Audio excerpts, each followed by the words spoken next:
기도하시겠습니다. 하나님 아버지, 오늘도 우리를 깨우시고 첫 시간 주님 존전으로 인도하여 주심을 감사드립니다. 오늘도 하나님께서 말씀으로 우리를 변화시켜 주시고 새롭게 하여 주시고 능력도 더하여 주셔서 우리에게 주어지는 이 말씀이 우리에게 영광이 되게 하여 주시옵시고 말씀이 검과 같이 되어서 먼저 우리의 심령과 골수를 찔러 쪼개기까지 할 뿐만 아니라 또한 우리의 입술에서 선포되어지는 이 말씀을 통하여 수많은 사람들이 하나님 앞에 그 심령과 골수를 찔러 쪼개어지며 새로워지는 역사가 있게 하여 주시옵시고 또한 온 세상이 하나님 앞에 돌아오는 부흥의 역사를 우리가 보게 하여 주시옵소서. 우리가 간절히 부흥을 사모합니다. 소원합니다. 하나님 아버지, 하나님께서도 부흥을 원하시는 하나님이시오니 우리를 사용하셔서 우리가 부흥의 중심이 되게 하시고 우리가 부흥의 역사를 이루어 나가게 하여 주셔서 우리를 통하여 하나님의 뜻이 온 세상 가운데 이루어지게 하여 주시옵소서. 오늘도 하나님께서 우리의 기도의 문을 또한 열어주시고 도우셔서 우리의 기도가 하나님의 뜻에 합당한 기도가 되게 하시고 능력 있는 기도가 되게 하시고 그래서 하나님 아버지 우리의 기도를 응답하시는 간증들이 우리에게 또한 오늘도 넘쳐나게 하여 주시옵소서. 감사드리오며 예수 그리스도 이름으로 기도드리옵나이다. 아멘. 오늘도 역사 시편이 계속되고 있습니다. 56편 이 표제어는 이렇게 되어 있습니다. 다윗이 가드에서 블레셋인에게 잡힌 때에 라고 이렇게 이야기합니다. 다윗이 이제 계속 도망을 다니다가 블레셋이 쳐들어온다는 소문을 듣고 이렇게 사울이 전쟁 준비하러 돌아갔습니다. 그런데 다윗이 생각하기에는 이제 조금만 더 있으면 사울에게 잡혀 죽겠구나. 유대 땅에 있어서는 이스라엘 땅에 있어서는 피할 곳이 없겠구나 하는 그런 절망적인 생각을 하게 됩니다. 그래서 이제 블레셋 땅으로 가게 됩니다. 블레셋 땅에 도망가 있으면 그러면 사울도 어쩌지 못할 것이다 하는 그런 생각을 하게 된 것이죠. 블레셋으로 가게 되면 이스라엘의 지도자였던 용사였던 그런 사람이 블레셋으로 귀순하면 블레셋도 환영할 것이다. 그렇게 생각을 했던 것이겠죠. 그런데 블레셋으로 갔더니 블레셋 방백들의 생각은 달랐습니다. 다윗을 어떻게 믿느냐 하는 것이죠. 다윗을 믿을 수가 없다. 지금 전쟁이 눈앞에 있는데 이 눈앞에 있는 이 전쟁 가운데서 만약에 다윗이 이 뒤통수를 치게 되면 블레셋의 뒤에서 이렇게 반란을 일으키거나 뒤에서 공격을 하게 되면 앞뒤에서 앞에는 사울의 군대고 뒤에서는 다윗의 이 군대가 이렇게 협공을 하게 되면 블레셋의 군대가 혼란에 빠지게 되고 패망하게 될 것이다. 뒤에서 이제 만약에 공격하는 군대가 있으면 치명적이 된다. 다윗을 어떻게 믿겠느냐. 이스라엘 사람들이 사울은 천천히요 다윗은 만만이라고 하던 그런 다윗이 아니냐라고 이렇게 이야기하면서 다윗을 죽이고자 합니다. 그리고 이 말 저 말 다윗의 모든 것들을 다 꼬투리를 잡아서 다윗을 죽이고자 합니다. 요즘 선거를 보면 선거에서 정치인들이 말 한마디 실수로 이렇게 뭐라 그러죠? 후보로 이렇게 뽑혔다가 그것이 다시 물러지는 이런 경우들을 보게 되는데 어쨌든 상대방에서는 그 말의 의미나 진의가 어떻든지 간에 앞뒤 다 잘라버리고 그 한마디 어떻게 국민들을 선동할 수 있는 그런 한마디 말이 있으면 그러면 그 말을 가지고 이제 저 사람 저런 말 했다. 이 사람은 이 말 했다. 그러면서 서로 비난하기 바쁩니다. 그렇게 이제 비난하기 바쁘기 때문에 이제 자기의 의도가 어떠했든지 간에 또는 그 의도가 진짜로 그래 했든 안 했든 간에 과거의 말들로 인해서 큰 이제 손실을 보고 많은 지지가 떠나버리게 되는 이런 경우들이 있는데요. 그것이 정치라는 것이죠. 블레셋의 방백들은 다윗을 믿을 수가 없었기 때문에 다윗의 모든 말들을 이제 꼬투리 잡습니다. 다윗의 말의 의도가 어떠했는 것은 상관이 없습니다. 그냥 다윗을 죽일 수 있으면 다윗이 했는 말들을 이렇게 어떻게 해서든지 꼬투리 잡아서 죽일 수만 있으면 그러면 되는 것이라고 생각하는 것이죠. 그렇게 꼬투리 잡으려고 작정하고 덤비는 사람 앞에서 말로 이렇게 변명하는 것은 의미가 없습니다. 아무리 나는 안 그렇다고 이야기를 하는 것은 그것은 의미가 없습니다. 어떻게 믿느냐는 것이죠. 못 믿겠다는 말 앞에는 장사가 없습니다. 물론 다윗은 이스라엘의 편입니다. 실제로 이스라엘과 블레셋의 전쟁이 일어나면 다윗은 절대로 블레셋의 편에 설 사람이 아닙니다. 그렇지만 지금은 생명이 위태로운 상황인 것이죠. 그래서 하나님 앞에 기도할 수밖에 없습니다. 다윗은 하나님의 편이고 이스라엘의 편인 것은 명백하지만 그것은 너무나 당연한 것이죠. 그래서 하나님 앞에 기도할 수밖에 없습니다. 하나님이여 내게 은혜를 베푸소서. 사람이 나를 삼키려고 종일치며 압제하나이다 라고 이렇게 이야기합니다. 적군 가운데 잠깐 이제 몸을 피하기 위하여 사울에게 쫓겨온 것입니다. 사실은 이스라엘 땅에 더 이상 머무를 수가 없어서 사울에게 쫓겨서 블레셋 땅까지 흘러 들어오게 된 것인데 그것은 이제 다윗의 잘못이라기보다는 아무런 죄도 없이 다윗을 죽이고자 하는 사울의 잘못이다 라고 이렇게 이야기할 수 있는 것이죠. 그럼에도 불구하고 다윗이 늘 어려운 일을 당할 때마다 하나님 앞에 기도하고 하나님만 의지하던 사람이었는데 행동으로는 그렇게 믿음대로 행하지 않을 때가 있었는 것이죠. 그것 가운데 하나가 블레셋으로 몸을 피하는 일이었습니다. 그렇게 블레셋으로 몸을 피하는 것, 그것을 통해서 지금 다윗이 오히려 죽게 생겼습니다. 이스라엘 땅에 있을 때는 사울에 의해서 죽을 뻔하는 그런 위기들이 많았지만 그러나 블레셋으로 왔더니 많은 방백들이 블레셋의 많은 지도자들이 이제 다윗을 죽이고자 합니다. 말의 의미가 어떠했는가는 아무 상관이 없습니다. 말을 하면 한다고 그 말을 꼬투리를 잡고 말을 하지 않는 것을 꼬투리 잡아서 인정하는 것이다. 이렇게 몰아세워 가는 것이죠. 어떻게 빠져나갈 길이 없습니다. 그런 상황 가운데서 다윗이 하나님 앞에 기도하고 있는 것이죠. 이 예수님께서 세상에 오셨을 때에 그때의 바리새인들과 사두개인들이 예수님에게 와서 그렇게 예수님을 꼬투리 잡으려고 했던 일들이 있었습니다.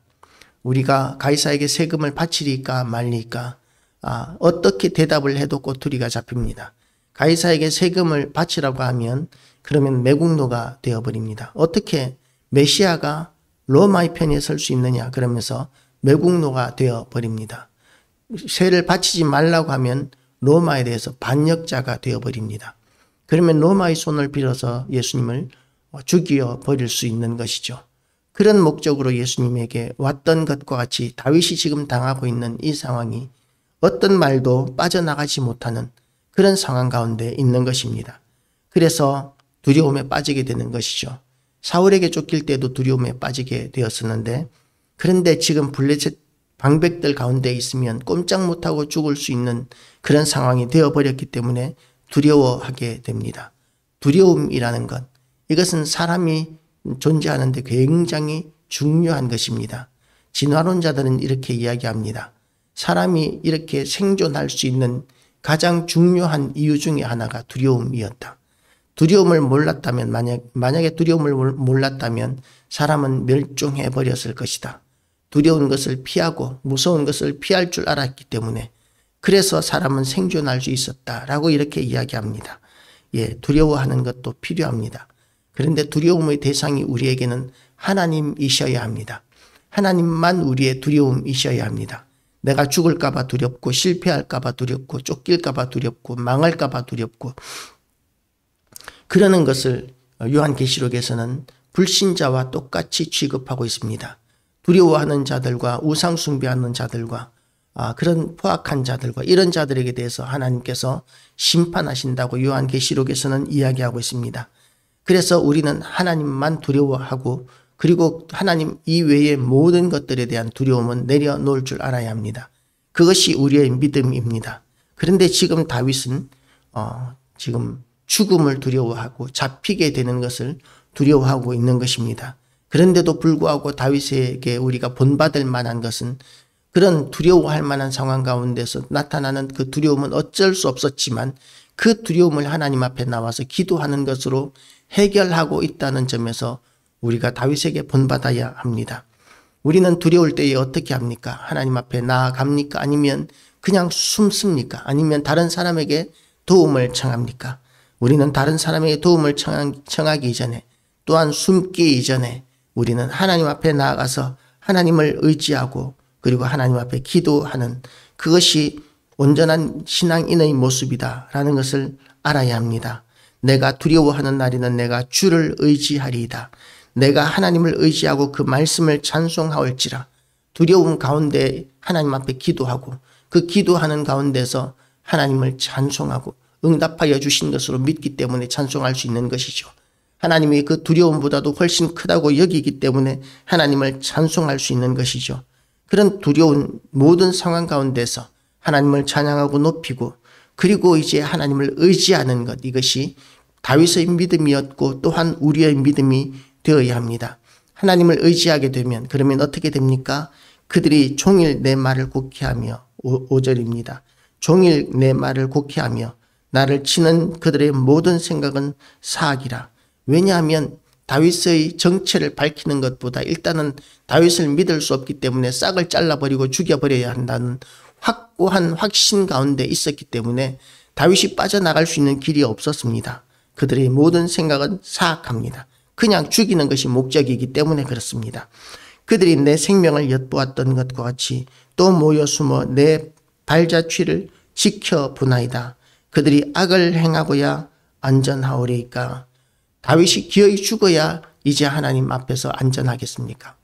그렇게 하나님 앞에 고백하고 있는 것이죠. 죽으면 우리는 안전합니다. 사실은 하나님의 나라에 들어가게 될 것이기 때문에 이제는 겁날 것이 없습니다. 세상 사람들은 우리를 죽일 수 있지만 세상은 우리를 망하게 할 수 있지만 그러나 우리는 그것으로 끝나는 것이 아니라 영원하신 하나님 나라에 들어가게 되기 때문에 사실은 우리에게 있어서 죽는 것은 별거 아닙니다. 그렇지만 이 다윗은 사명이 있는 것이죠. 이스라엘의 왕으로서 감당해야 될 사명자로 하나님의 기름 부음을 받은 자입니다. 그 사명을 감당하기 위해서는 살아야 합니다. 그 모든 사명을 내려놓고 그냥 아무 때나 죽어도 괜찮아요. 그것도 대단한 믿음일 수 있겠지만 사명 감당을 위해서 살아야 되겠다고 생각하는 것, 이것이 더 귀한 믿음입니다. 다윗은 그런 믿음이 있었기 때문에 내가 그들이 악을 행하여야 내가 안전하겠습니까? 내가 기어이 사명 감당 못하고 하나님 나라에 그냥 들어가야 되겠습니까? 라고 이렇게 하나님 앞에 기도하고 있는 것이죠. 우리도 이런 담대함 가지게 되시기를 축복합니다. 우리에게 죽음은 아무것도 아닙니다. 실패하는 것도 아무것도 아닙니다. 망하는 것도 아무것도 아닙니다. 모든 것이 하나님의 손안에 있습니다. 이 세상의 모든 시련과 고통은 지나가는 것입니다. 그 지나가는 이 가운데서 우리는 할 수 있는 우리의 상황 가운데서 하나님 앞에 그냥 충성하면 하나님께서는 그것으로 하늘에 상을 주시는 하나님, 생명의 면류관, 영광의 면류관 주시는 하나님이십니다. 그래서 그리고 또한 우리가 사명 감당하는 모든 것들이 우리의 능력으로 되는 것이 아니라 사실은 전부 다 하나님의 능력으로 되는 것입니다. 우리는 믿는 자의 구할 것은 충성이라고 이야기했기 때문에 충성할 뿐입니다. 그러면 됩니다. 열매는 하나님의 손에 달린 것입니다. 다만 충성하면 됩니다. 그 이외에는 두려워할 필요가 없습니다. 그런데 그것으로 끝나는 것이 아니라 또한 우리가 하나님께서 우리에게 주신 사명에 대한 그런 마음의 소원을 품고 간절함을 품고 그것을 감당하기 위하여 우리는 또한 몸부림치는 모습이 필요합니다. 그것이 충성입니다. 그냥 내려놓겠습니다. 하나님, 내가 할 수 있는 것이 아무것도 없사오니 하나님 마음대로 하십시오. 그것은 충성이라고 이야기하기가 어렵습니다. 전적으로 하나님을 의지하는 것이기는 하지만 그러나 우리의 모든 절망적인 상황 가운데서도 하나님 앞에 우리가 충성할 때에 우리는 하나님의 기뻐하시는 하나님의 보호하심과 인도하심과 응답하시는 모든 기적을 경험하게 될 것입니다. 다윗은 그래서 하나님 앞에 간구하는 것이죠. 그들이 악을 행하여야 안전하오리까. 하나님이여 분노하사 뭇 백성을 낮추소서. 하나님께서는 사실 참고 계시는 것이지 분노하지 않으시는 것이 아닙니다. 하나님의 백성을 건드리는 것을 하나님께서 어떻게 참고 보고 계시겠습니까? 아무런 감정 없이 보고 계시는 것이 아닙니다. 분노하십니다. 하나님은 죄에 대해서 분노하시고 하나님의 백성을 건드리는 악한 자들에게 대해서 분노하십니다. 우리 하나님이 우리의 대적들에게 대해서 분노하십니다. 그런데도 참으시는 이유가 무엇입니까? 참으시는 이유가 그들 가운데 한 사람이라도 회개하고 하나님 앞에 돌아오면 온 천하보다도 귀한 생명을 얻는 것이기 때문에 하나님께서 그들에게 조금이라도 더 기회를 주시려고 참고 계시는 것이죠.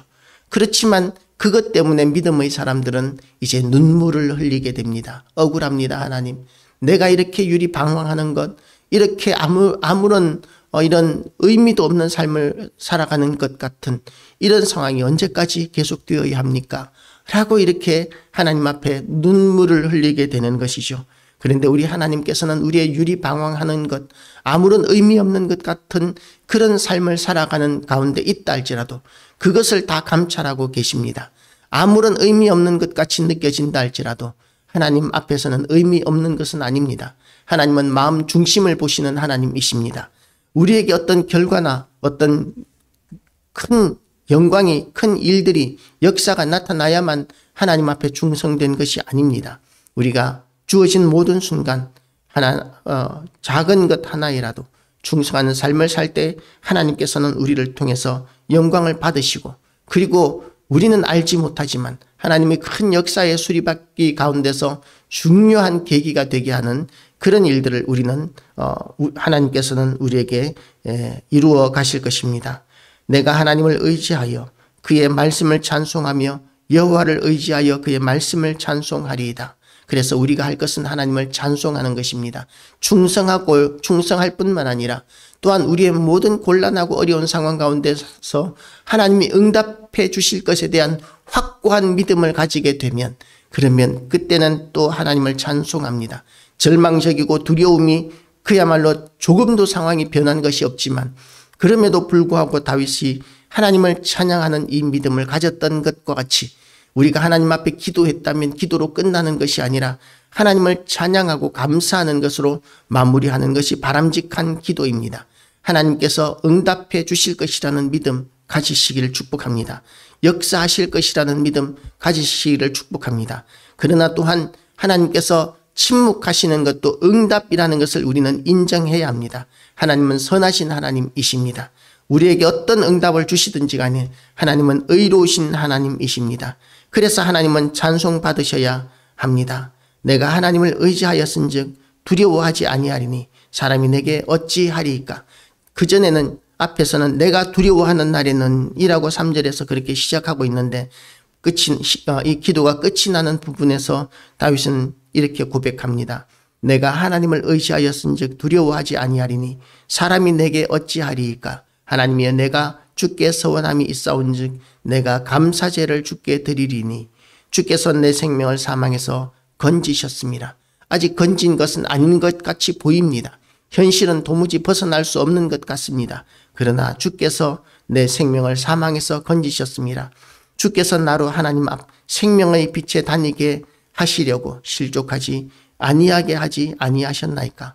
이 유대 광야에서 다윗이 이렇게 도망 다닐 때에도 하나님께서는 인도해 주시고 지켜 주셨습니다. 사울이 아무리 많은 군대를 거느리고 다윗을 잡으려 쫓아다녔지만 그렇게 남방 광야 지역을 그렇게 이잡듯이 수색했지만 그러나 하나님께서 다윗을 숨기셨고 지켜주셨고 건져주셨습니다. 그리고 또한 이 블레셋 이 위태로운 상황 가운데서도 하나님께서 건지실 것입니다. 건지셨습니다. 우리는 결과를 알고 있지 않습니까? 다만 우리가 알지 못하는 것은 우리의 삶 가운데서도 하나님께서 이렇게 건져주실 것인가인 것입니다. 하나님은 다윗을 건져주신 것과 같이 우리에게도 같은 하나님이시라는 것을 믿으시기를 축복합니다. 우리도 건지시는 하나님이시고 우리를 구원하시고 인도하시는 하나님이십니다. 그래서 우리의 상황 가운데서 두려워하지 마시고 오늘도 우리가 기도로 우리의 두려움을 풀어내고 담대함을 얻으시고 승리하는 기도의 자리 되시기를 주님의 이름으로 축복합니다. 기도하시겠습니다. 하나님 아버지, 우리가 두려움에 빠지고 절망에 빠지고 고통에 빠지게 될 때에는 우리의 기도의 마무리가 감사와 찬송이 되기가 너무나 어려움을 고백합니다. 하나님 아버지, 우리가 정말 하나님 앞에 믿음으로 나아갈 때가 얼마나 자주 있습니까? 하나님, 그렇지 못할 때가 더 많음을 고백합니다. 우리의 마음의 짐을 우리는 내려놓지 못하고 두려움을 내려놓지 못하고 또한 하나님 아버지, 망하는 것과 실패하는 것에 대한 두려움을 내려놓지 못합니다. 또한 우리 생명에 대한 두려움도 우리는 내려놓지 못함을 고백합니다. 그리고 그 두려움 가운데서 기도할 때에도 하나님 앞에 그 하나님께서 우리를 지키고 보호해 주신다는 그런 강하고 담대한 믿음도 가지지 못함을 기도를 통해서도 풀어내지 못할 때가 많음을 고백합니다. 하나님 아버지께서 우리의 기도를 도우셔야 합니다. 그래야 하나님 아버지, 우리가 기도를 통하여 이 담대함과 믿음을 얻을 수 있사오니 하나님 아버지께서 우리의 기도를 도와주시옵소서. 그래서 하나님의 뜻에 합당한 기도하게 하여 주시옵시고 하나님의 응답받는 기도하게 하여 주시고 하나님의 영광과 능력을 동원하는 기도가 되게 하여 주시옵소서. 오늘도 우리를 예수 그리스도의 피를 뿌리고 바르고 덮으셔서 우리의 기도를 회방하는 모든 악한 것들로부터 우리를 지켜주시옵시고 우리가 하나님과 영적인 교감이 이루어지고 하나님과의 친밀함이 이루어져서 우리가 이 악한 세상 가운데서 수많은 일들로 우리가 두려워할지라도 하나님으로 인하여 담대함을 얻을 수 있는 기도의 자리가 되게 하여 주시옵시고 또한 우리의 기도를 통하여 우리의 답답한 문제들과 우리의 간절한 소원들이 이루어지는 자리가 되게 하여 주시옵소서. 오늘도 우리를 통하여 역사하심으로 말미암아 하나님의 영광을 드러내시기를 원하오며 예수 그리스도 이름으로 기도드리옵나이다. 아멘.